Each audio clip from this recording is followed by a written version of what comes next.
La Loterie nationale de Côte d'Ivoire vous offre la revue de presse du jour.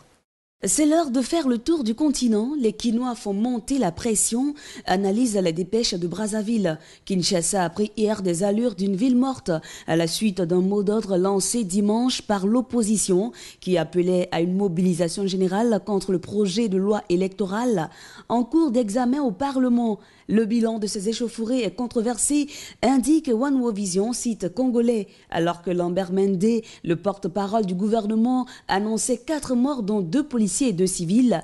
L'opposition évoque 13 morts, tous tués par balle. Le bilan n'est pas qu'humain. Les premières escarmouches entre manifestants et les policiers ont eu lieu à l'université de Kin, rapportent les dépêches de Brazzaville. Les étudiants par la suite s'en sont pris au bureau de 2 de leurs profs réputés proches de la présidentielle. Dans tout le pays, la circulation était gênée par les barricades de fortune érigées par les jeunes.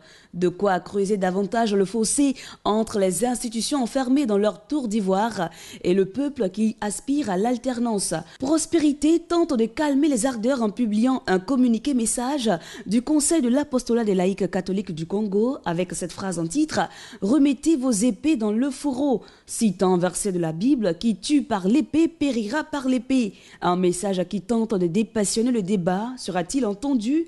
Les jours à venir nous situerons. Au Niger, les opposants ont marché contre le pouvoir en place. Malgré l'interdiction, 91 personnes dont les leaders de l'opposition ont été mis aux arrêts dimanche, relate le portail Agnamé. Les forces de l'ordre ont dispersé très tôt la foule à coups de gaz lacrymogène. L'opposition nigérienne, conduite par Mahaman Ousmane, ancien président de la République, avait convoqué cette marche pour protester contre les actes de malgouvernance et les multiples violations commises par le régime du président Issoufou Mahamadou. Enfin, au Bénin, le président fait la une des titres. La nation, Boni Yayi reconduit pour 1 an. Notre voix, Boni Yayi pour un nouveau mandat. À la tête de l'UEMOA. Pour ses premières déclarations, Yayi Boni a plaidé pour l'accélération de la dynamique du développement durable. Voilà, c'est tout pour ce tour d'actualité. À très vite sur Africa TV.